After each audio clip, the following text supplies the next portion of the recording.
Lorsqu'on parle de mission, on parle de porter des fruits pour la mission. Et certainement que si on peut voir les fruits de la mission, c'est un encouragement. Si on peut voir les résultats de la mission, si on peut voir le bien que l'on fait à travers la mission, ça vient nous encourager. Et pourtant, la mission, c'est la différence peut-être entre succès et fécondité. Le succès, c'est de l'ordre du mesurable, du quantifiable, des résultats immédiats. La fécondité de la mission, c'est toujours plus grand que nous. Ça prend le temps du développement, ne nous appartient pas. Le temps des fruits ne nous appartient pas. C'est comme un acte de confiance et d'espérance. On se donne et à travers le don de soi, on contribue à la beauté, à la vérité, à la bonté qu'il y a dans le monde, à l'unité. Celle qui a fondé ce qui est devenu les œuvres pontificales missionnaires, c'était une jeune. Et quand elle a commencé bien humblement, une jeune de 20 ans, il y a 200 ans, Pauline Jaricot. Et elle ne savait pas, elle, que 200 ans plus tard, on serait réunis ici pour prier pour la mission à la grandeur même de l'Église universelle. Et même là, c'est 100 ans plus tard, c'est au début du 20e siècle, l'œuvre qu'elle a fondée, cette œuvre missionnaire, est devenue une œuvre pontificale. Ça a commencé tout petit et ça grandit. Et la croissance de cet arbre de vie, pour ainsi dire, la croissance de cette mission dépasse le temps d'une seule génération. C'est à travers les générations, au-delà de toutes les générations. On peut y voir là comme un message d'espérance pour nous aujourd'hui. C'est-à-dire, ça vaut la peine de s'engager dans la mission, ça vaut la peine d'annoncer Jésus-Christ, de témoigner de Jésus-Christ, de dire Jésus-Christ, de communiquer Jésus-Christ, de donner Jésus-Christ au monde, d'offrir Jésus-Christ au monde, de proposer Jésus-Christ au monde. Ça vaut la peine. Ça vaut la peine parce que quelque part, c'est comme la semence du Verbe éternel qui est répandue dans le monde et qui va toucher les cœurs, qui va rejoindre les cœurs. Quand, comment, de quelle façon, comment ça va se développer, comment ça va prendre une croissance, un jour on verra les fruits. En général, Dieu nous encourage dans le sens qu'il nous permet de voir quelques fruits. Mais c'est au ciel qu'on va voir les fruits, ce n'est pas sur cette terre qu'on va voir tous les fruits. C'est dans l'accomplissement du royaume de Dieu qu'on va voir tous les fruits. Donc la mission, ça se fait dans le temps. Et on verra quelques fruits, mais on ne verra pas tous les fruits.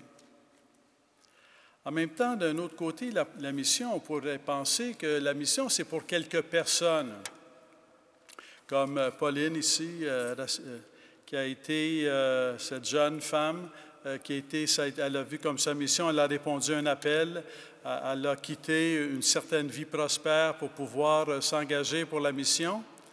Et on pourrait dire que comme ça, quelques hommes, quelques femmes, un certain nombre d'hommes ou un certain nombre de femmes qui sont choisis, qui sont appelés pour la mission. Mais la prise de conscience de plus en plus grande de l'Église, de la mission, c'est que le seul fait d'être baptisé, et c'est le message constant du pape François, le seul fait d'être baptisé et baptisé, confirmé, fait de nous des missionnaires. Nous sommes tous appelés à vivre de Jésus-Christ et en vivant de Jésus-Christ, à témoigner de Jésus-Christ. Il n'y a pas ceux qui sont en mission et ceux qui ne le seraient pas. Tous, par le seul fait d'être baptisés, confirmés, nous sommes des disciples, et non seulement des disciples, mais des disciples missionnaires. Non pas des disciples qui, à un moment donné, seraient missionnaires, mais des disciples trait d'union missionnaires. Ce qui qualifie notre être chrétien, c'est d'être disciple de Jésus, mais de jamais vouloir garder Jésus seulement pour nous. En même temps qu'on est disciple de Jésus, on veut que Jésus soit communiqué. On veut que d'autres connaissent Jésus. Si on connaît, si à travers la maladie, on a découvert un médecin qui nous a beaucoup aidés, on ne cachera pas, on ne dira pas, j'en parlerai à personne. Au contraire, si on apprend que quelqu'un dans notre famille, parmi nos amis, a peut-être la même maladie, on va lui dire, voir tel médecin, il va t'aider. Alors donc, du seul fait qu'on est appelé à être disciple de Jésus et qu'on est appelé à vivre de sa vie, ça implique de l'intérieur, dans la dynamique même de marcher à la suite de Jésus, ça implique l'appel à témoigner de Jésus, à vivre de Jésus, à communiquer Jésus. Et pour employer une autre expression du domaine de la maladie, mais appliquée à la santé, de devenir des chrétiens ou des chrétiennes contagieux. Contagieux. Et donc, le seul fait de nous rencontrer, le seul fait de rencontrer un chrétien ou une chrétienne pourrait donner le désir de connaître Jésus-Christ, d'aller de l'avant dans la foi. Donc, tous, nous sommes appelés. C'est le message du pape François qu'il a renouvelé pour le mois d'octobre, qui est le mois de la mission. C'est que tous, nous sommes appelés dans le message qu'il a décliné. Tous, ça veut dire toutes les générations, et il va dire, avec les jeunes, apportons l'Évangile à tous. Tous et toutes les générations, et c'est avec les jeunes. La mission va toujours de plus en plus grand. On commence quelque chose et ça grandit. Même la journée missionnaire mondiale, au début, c'était une journée de prière pour la mission, toujours l'avant-dernier dimanche du mois d'octobre. Il y a une trentaine d'années, c'est devenu la semaine missionnaire. Et dans la semaine qui précède la journée de prière pour la mission. Et depuis quelque temps, on parle du mois d'octobre comme étant le mois missionnaire. Une journée ne suffit pas, une semaine ne suffit pas, on est rendu au mois missionnaire. Le mois missionnaire, le mois de la mission, à laquelle nous sommes tous appelés. Tous appelés, tous missionnaires, on pourrait penser que ça veut dire que chacun, à notre façon, dans notre milieu, on est missionnaire. Et certainement qu'il y a de cela. Mais ça nous amène plus loin. C'est le côté avec. C'est avec les autres, avec les jeunes. Si on est jeune, avec les aînés. Si on est aîné, avec les jeunes, avec les moins jeunes, avec les adultes. À la limite même avec les enfants, avec les familles. On est tous appelés à être missionnaires, chacun avec ses dons, mais aussi à trouver des façons comment on va être missionnaire ensemble. Comment toutes les générations, on peut être missionnaires ensemble. Comment on peut se rencontrer pour être ensemble témoins de Jésus-Christ. Comment on peut se rencontrer pour ensemble donner Jésus-Christ. Dans le côté avec est comme un approfondissement de la mission. Dans un premier temps, la mission, ça apparaît comme ce à quoi je suis appelé. Alors, quelle est ma mission? Donner Jésus-Christ au monde, à travers la vie familiale, à travers le monde du travail, à travers la société, à travers la vie consacrée, à travers la prêtrise, donner le sacrement de l'ordre, donner donner Jésus-Christ au monde, à travers des missions personnelles. Mais en même temps, l'approfondissement du sens de la mission, c'est que la mission, ce n'est pas seulement un individu qui va en mission ou une somme d'individus qui vont en mission, ici, disons, de toutes les générations, mais c'est que c'est l'Église elle-même qui est en mission. C'est l'Église comme corps du Christ qui est en mission. C'est d'avoir ce sens que lorsqu'on est en mission avec les autres. On est en mission avec la moniale qui est dans un monastère et qui consacre sa vie à prier pour la mission. Mais on est en mission aussi avec sa paroisse, où on est diverses générations à se rencontrer. C'est le peuple tout entier est en mission. Ce n'est pas seulement que chacun on a une mission, ce qui est vrai, mais c'est le fait qu'ensemble, l'Église est en mission. Dans l'Église, tout est toujours en même temps personnel et communautaire. Le communautaire ne doit pas dissoudre le personnel et le personnel ne doit pas évacuer le communautaire. C'est toujours les deux ensemble. C'est comme la force de la foi chrétienne, d'avoir cet équilibre qui rassemble toujours ce qui est personnel, ce qui est individuel, ce qui est personnel, mais aussi ce qui est communautaire et de toujours tenir ensemble. Donc, c'est toujours avec les autres qu'on est en mission. Donc, c'est l'Église qui est en mission. Et quand je suis en mission, je participe à la mission de l'Église qui est en mission. Dans un certain sens, la mission de l'Église nous précède. Le premier en mission, c'est le Fils. Au sens strict, il n'y a qu'une mission, c'est Jésus-Christ. Il est l'envoyé du Père dans le monde. Il vient dans le monde pour toute l'humanité. Il ne vient pas pour quelques personnes, il vient pour toute l'humanité. Le Fils de l'homme n'est pas venu pour être servi, mais pour servir et donner sa vie en rançon. En rançon, c'est pour la libération, pour le salut, en rançon pour la multitude. La multitude, c'est l'ensemble de l'humanité, de tout lieu, de tout temps. Lorsque Jésus-Christ donne sa vie sur la croix, il donne sa vie pour toutes les générations qui l'ont précédé, comme pour toutes celles qui vont suivre jusqu'à la fin du monde. Il donne sa vie pour toute l'humanité, de tout lieu et de tout temps. Alors, il est la mission. Il est la mission qui vient pour le salut du monde et pour le salut de l'humanité. Et qu'est-ce qu'il fait pour comment est-ce qu'il accomplit cette mission? Bon, en commençant par les apôtres, par le don de l'Esprit Saint à la Pentecôte, il se convoque un peuple, il construit son Église. Il construit son Église pour participer à sa mission. Donc la première mission, c'est celle du Fils qui est éternel, qui vient à nous. Il est mission, il est envoyé du Père. Et la deuxième mission, c'est l'Église qui participe à la mission de Jésus-Christ.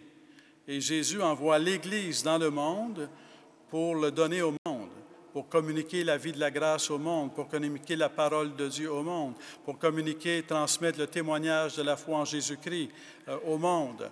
En croire en Jésus-Christ, en communiquer le témoignage et nous aimer les uns les autres comme Jésus-Christ nous a aimés, en communiquer le témoignage. Si Jésus va dire, c'est à l'amour que vous aurez les uns pour les autres, que le monde verra que vous êtes mes disciples. Donc la mission, c'est vaste, c'est grand et c'est plus grand que nous. C'est la mission de Jésus-Christ, c'est la mission de l'Église qui participe à la mission du Christ. Et notre mission personnelle, véritablement personnelle, et unique, s'insère dans la mission de l'Église, qui participe à la mission du Christ. La mission du baptisé est une participation à la mission de l'Église. La mission du prêtre, la mission sacerdotale, qui commence avec les apôtres, la mission du ministère sacerdotal, c'est de participer à la mission du Christ qui construit son Église. S'il n'y avait pas le ministère sacerdotal, on pourrait penser que c'est nous-mêmes qui construisons l'Église. Le ministère sacerdotal est là pour être un signe que ce n'est pas nous, comme peuple de Dieu, qui construisons l'Église, c'est Jésus-Christ qui construit son Église et le ministère sacerdotal en devient le signe par le canal des sacrements, de la grâce, que c'est Jésus-Christ qui construit son Église. Mais toujours est-il que nous sommes donc tous appelés, en tant que baptisés, notre vie est mission. Et notre vie est mission sur le plan personnel et notre vie est mission comme participation à la mission de l'Église. C'est l'Église qui est appelée à être sur les places, à témoigner de Jésus-Christ auprès de toute personne qui est blessée ou délaissée. C'est l'Église qui est appelée à être sur toutes les places dans la société pour être au-delà de tous ceux ou celles qui souffrent de la solitude. C'est l'Église qui est appelée à être présente dans les foyers, dans le monde du travail, dans la cité, pour témoigner de l'amour de Dieu. Et chacun et chacune d'entre nous, à un registre ou l'autre, nous sommes appelés à participer à cette mission. Autrement dit, quelque part, la mission est plus grande que nous, la mission nous dépasse. La mission, elle est personnelle, mais elle se fait avec d'autres. Et c'est le peuple de Dieu qui est en mission, c'est l'Église corps du Christ qui est en mission, c'est l'Église temple de l'Esprit qui est en mission. Et cette mission vient nous rejoindre profondément toutes les générations. Donc le mot « avec » devient un mot-clé de la mission. La dimension personnelle, elle est un mot-clé, mais le mot « avec » aussi un mot-clé. Alors, comment témoigner de Jésus-Christ, sinon en vivant de sa vie? Si annoncer Jésus-Christ, c'était simplement dire « Jésus-Christ existe », on comprend que ça ne suffirait pas. Celui qui peut témoigner à quelqu'un qui est malade et lui dire « Écoute, va voir tel médecin, il va t'aider », qu'est-ce qui lui permet de dire ça? c'est qu'il lui-même a bénéficié du secours du médecin, lui-même a bénéficié des soins du médecin. C'est parce qu'on fait l'expérience de bénéficier, pour ainsi dire, de la grâce de Jésus-Christ, des soins de Jésus-Christ, de la présence de Jésus-Christ, du réconfort de Jésus-Christ, du soutien de Jésus-Christ, de la miséricorde de Jésus-Christ, qu'on peut après dire à quelqu'un, Jésus-Christ va t'aider, Jésus-Christ va être une force pour ta vie, Jésus-Christ va te guider, Jésus-Christ a le pouvoir de toucher le fond de ton âme, le centre de ton cœur, la profondeur de ton esprit. Alors Jésus-Christ va t'aider. Tourne-toi vers Jésus-Christ, prie Jésus-Christ. Et dans ce sens-là, on peut véritablement donner Jésus-Christ au monde comme fruit de notre propre rencontre avec Jésus-Christ. Rencontrer Jésus-Christ comme étant celui qui nous sauve, nous permet de donner Jésus-Christ au monde et de transmettre Jésus-Christ au monde comme étant celui qui sauve. C'est toujours avec, et ça concerne toutes les générations. Et ça nous concerne dans nos relations entre générations. Quand on pense mission, est-ce qu'on la pense, pour employer une expression populaire aujourd'hui, est-ce qu'on la pense intergénérationnelle? On a besoin de toutes les générations pour la mission. On a besoin les uns des autres pour la mission. Alors, il y a le synode actuellement au mois d'octobre qui tire à sa fin, qui est un synode pour la jeunesse, pour le discernement de la mission. Et le discernement de la mission, ce n'est pas pour savoir est-ce que je suis en mission ou si je ne suis pas en mission. Le discernement de la mission, c'est pour découvrir ma mission. Parce qu'on est tous en mission. Alors, des fois, les gens cherchent leur vocation, cherchent un sens à leur vie. Et en cherchant une vocation, ils vont se demander, est-ce que j'ai une vocation ou est-ce que j'en ai pas? Je pense que j'en ai pas. Non. On a tous une vocation. Et chercher notre vocation, c'est chercher l'appel du Seigneur pour nous, l'appel du Seigneur pour chacun et chacune d'entre nous. Personne n'est oublié de Dieu. Chaque baptisé confirmé a un appel du Seigneur. Un appel, le Seigneur veut appeler chacun et chacune à une mission, c'est-à-dire à collaborer, à participer à la construction de son royaume éternel. Notre mission, c'est donner Jésus-Christ au monde, mais donner Jésus-Christ au monde, pourquoi? Pour construire le royaume de Dieu, pour construire le royaume éternel, pour la vie éternelle. Notre vie en ce monde est comme un pèlerinage, un passage, une préparation à la vie éternelle, où l'humanité est appelée à se retrouver sauvée par le Christ, dans l'Esprit Saint. Donc la mission, il n'y a pas de personne qui n'a pas de mission. Le pape François, dans son message pour la semaine de la mission, pour le mois de la mission d'octobre, le mois d'octobre comme mois de la mission, il souligne à un moment donné dans un paragraphe une expérience ou une réalité à laquelle on ne pense pas toujours, pour nous rappeler qu'on a tous une mission. Il évoque qu'il n'y a personne ici et sur la terre qui existe parce qu'il a choisi de vivre, parce qu'il a choisi d'exister. Il n'y a personne qui s'est donné la vie à lui-même ou à elle-même. On existe parce qu'on a reçu la vie. On a reçu. L'état le plus fondamental de notre être, c'était en état de réception, de recevoir l'existence, de recevoir la vie. Et la question devient quand même, pourquoi est-ce que j'existe? Non seulement dans le sens où la réponse c'est parce que Dieu m'a créé, ce qui est le début de la réponse, mais ce n'est pas la fin de la réponse. Parce que la question devient, pourquoi est-ce qu'il m'a créé? Il m'a créé pour une mission. Il m'a créé pour participer à la construction de son royaume éternel, au royaume de l'amour, pour l'éternité. Alors, je vous invite à écouter cet appel du pape qui ne cesse de nous appeler tous à la mission. Nous sommes tous des disciples missionnaires et notre existence est mission, notre vie est mission. Nous sommes tous appelés à participer à la mission de l'Église pour que Jésus-Christ, par son Église, soit présent par toute la terre. Je vous invite à prendre avec moi, vous avez un signet pour la prière du mois missionnaire 2018. D'un côté, c'est écrit « Avec les jeunes, apportons l'Évangile en tous ». et à la prière à l'endos. Alors, je vous invite à prier avec moi cette prière. Prions le Seigneur qui veut qu'avec les jeunes, nous apportions l'Évangile à tous. Tu nous appelles à apporter ta bonne nouvelle à toutes les nations, dans toutes les situations. Avec toi, nous sortons de nos églises, de nos maisons. Avec les jeunes, leurs rêves et leurs questions, nous avons à cœur ta mission. Tous ensemble, nous construirons une terre nouvelle, plus juste, plus solidaire, plus fraternelle. Nous tisserons des relations marquées par la confiance, le partage, l'ouverture aux autres. Nous n'élèverons plus des murs de division, mais nous construirons des ponts pour former ta grande famille humaine. Amen.